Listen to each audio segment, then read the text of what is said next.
जन आरोग्य योजनेत आता 2399 आजारांवर मिळणार मोफत उपचार.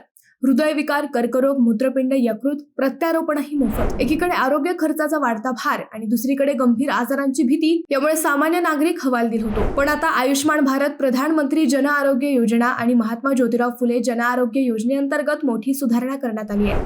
एकत्रित योजनेतील आजारांची संख्या आता 1356 वरून थेट 2399 पर्यंत वाढवण्यात आली आहे, ज्यामुळे गरीब आणि मध्यमवर्गीय रुग्णांना दिलासा मिळणार आहे. आता एकूण 2399 आरोग्य सेवा, उपचार आणि शस्त्रक्रिया 5 लाख रुपयांपर्यंत पूर्णपणे मोफत उपलब्ध होणार आहेत. यात हृदयविकार, कर्करोग, मूत्रपिंड प्रत्यारोपण आणि अन्य गुंतागुंतीच्या शस्त्रक्रियांचा समावेश आहे.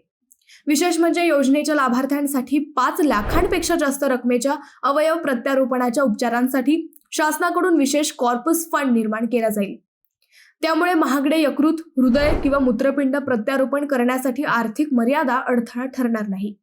शासनाच्या वतीने शासकीय रुग्णालयांसह काही खासगी रुग्णालयेही संलग्न करण्यात आले आहेत. या रुग्णालयात आरोग्य योजनेअंतर्गत उपचार घेता येतील. या योजनेचा लाभ घेण्यासाठी लाभार्थी हा पिवळे किंवा केशरी रेशन कार्ड धारक असणे आवश्यक आहे. त्याच्याकडे आधार कार्ड, रेशन कार्ड, पिवळे अथवा केशरी पॅन कार्ड असणे आवश्यक आहे.